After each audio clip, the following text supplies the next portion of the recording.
today.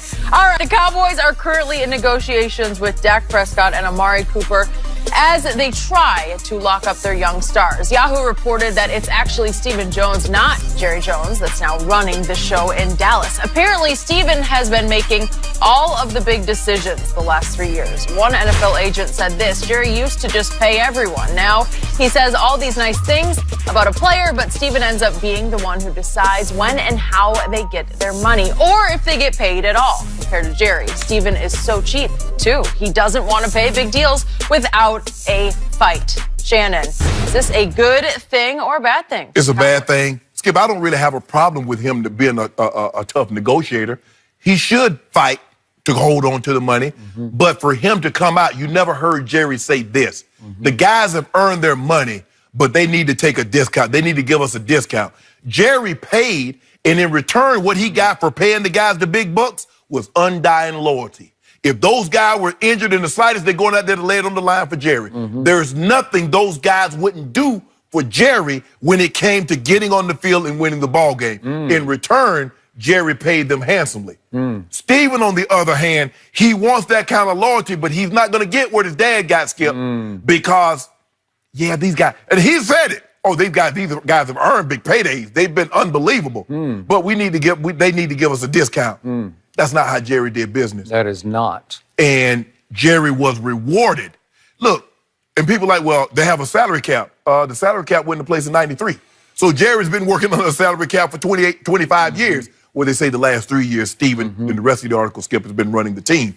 So Jerry worked under the salary cap for 22, 23 years. So Jerry understands it. He found a way to get it done. But Skip, you know this.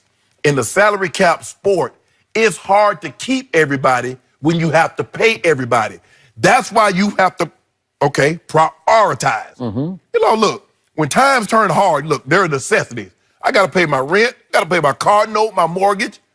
The first thing they got to go in a hard time is what? It's a luxury item. You know, the gym. I'm sorry, Skip. I got to cut that gym out. All of a sudden, I can't get my mani and pedi. So you're going to have to prioritize, Stephen. I know you want to keep everybody, but you can't. You got to prioritize. No. This is not the way you do business, and it's going to come back to bite them, Skip. They're not going to give Stephen the loyalty that they gave his dad. So what does Shannon Sharpe remind me of on almost a daily basis on this show? That undying loyalty has gotten Jerry how many Super Bowls lately? What's it been, since 1995? It got him 3, though. Oh. Got him 3 of them big old things. Let's see. The last one came after the 95 season, and we're in 2019. I can't even do the math. I want you to remember that. Yeah. I want you to have that. I'm reminding you that you always remind me of that. That's what undying loyalty got you. Yes. If this is true, this is huge for my Dallas Cowboys. And I'm not sure it's exactly been handed completely over to Stephen, but what is happening before your very eyes, or not before your very eyes, is the bad cop is becoming the captain now. Because in the old days, it was good cop Jerry, bad cop, but good cop had the final say. The buck stopped on the good cop's desk, not on the bad cop's desk. So what has Jerry been known for? Inserting foot in mouth, that's number one, and loving his star players, making them all like sons to Jerry Jones. All of them. So all of a sudden, Daddy Jones is no longer in power, if in fact this is true.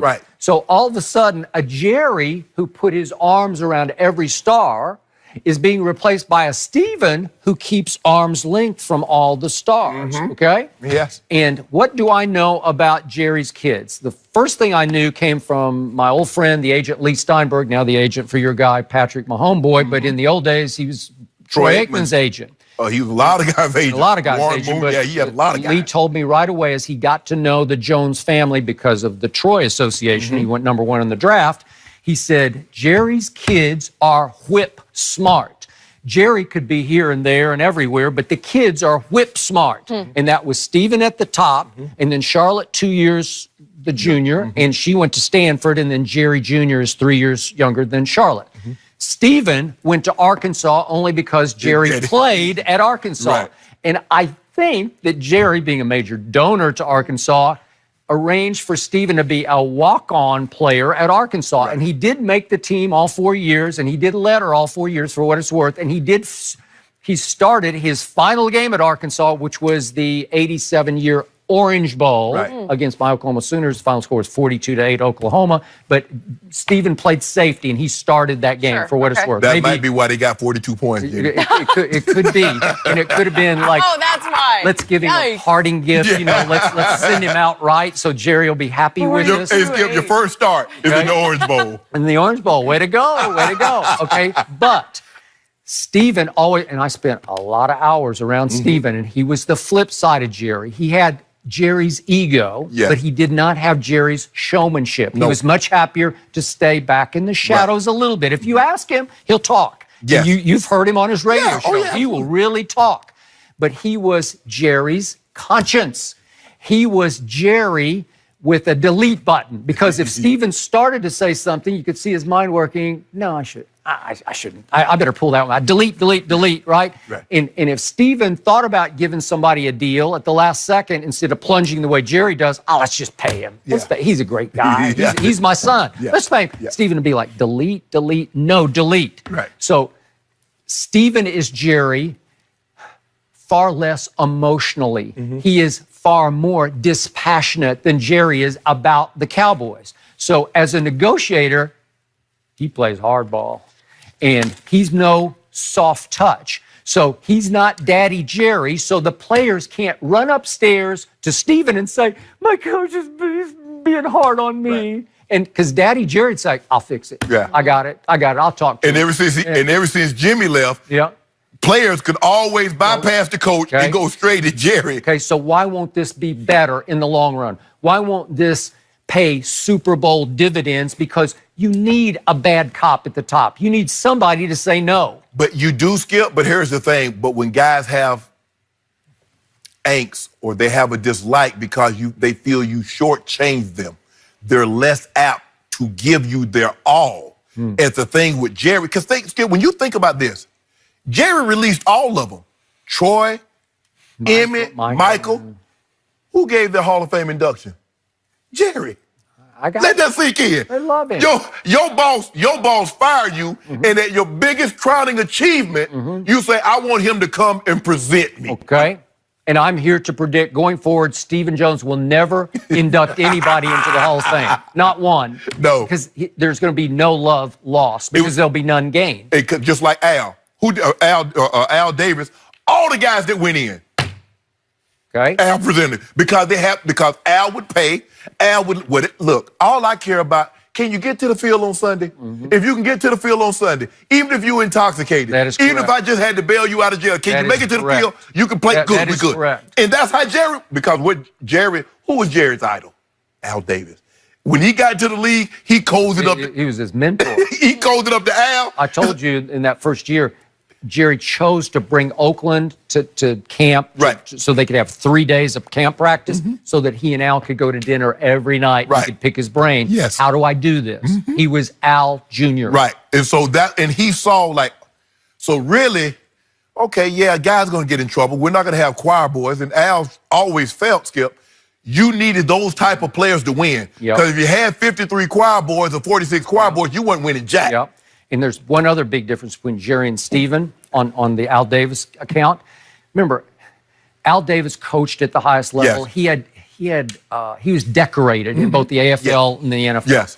Jerry was decorated on the college level because he was a starter for a national championship team. Stephen had to just hang on as a walk-on. So Jerry has never had any resentment of his stars. This is just me analyzing Stephen a little bit from a distance. Stephen is a little resentful. They got the talent I wanted. I was a walk-on safety. I started one game in my whole career, and if I'd had that guy's talent or that guy's talent, and now they want to come here and gouge me for $50 million, no, I'm not going to do it. That's the thing. But the thing is, if you think about the Cowboys is really the only organization, Skip. They print money. They own all the copyrights. So they could, if Zeke has a touchdown where he's eating or something, they'll put a T-shirt that night and get it out tomorrow. They can do that. So they print money. Stephen, keep the guys happy.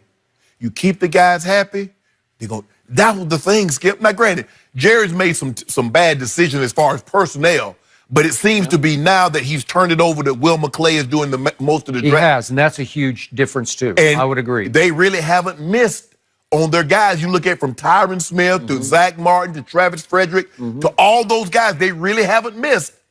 But that's the thing, is that when you identify a guy, you draft him, and he's what you think he is, you're going to have to pay him. Yep. He wants to get compensated. At every crucial junction in the history of the Dallas Cowboys, the conscience, Steven, always fought Daddy Jerry to say, no, no, no. They almost got in a fist fight over the Deion Sanders deal because Steven's point was, you're bidding against yourself. He wants to come here. Right. He won a championship with San Francisco. Now he wants to come win one with Dallas. Right. And he did. Right. And so they got into a fight over that. And then the next flashpoint was Johnny Manziel. And I love Johnny, but I said, if he's got alcohol or other issues, I'm off the bandwagon. And Steven was the one on draft night who stepped up and said, Jerry, no. And he calls him Jerry. All of the kids call him Jerry. Jerry. They don't call Jerry, him Jerry. No. He's the bad cop. He's the conscience. But you know what, Skip? Jerry would do what? The guys would go out. Jerry go hang with the guys. Yeah, he will. He go hang with. Steven's not going to do that. No. Steven's not going to do that. And that's why they look at Jerry. Jerry's like an older brother or uncle that they can go hang with, shoot the breeze with. That's what Jerry is. Now, Steve, that's different. And so guys are going to have to transition to like, man, I heard Jerry would do all this, and Steven's nothing like Jerry. Takes a little time. That takes a little time to adjust. All I'm saying, Dak.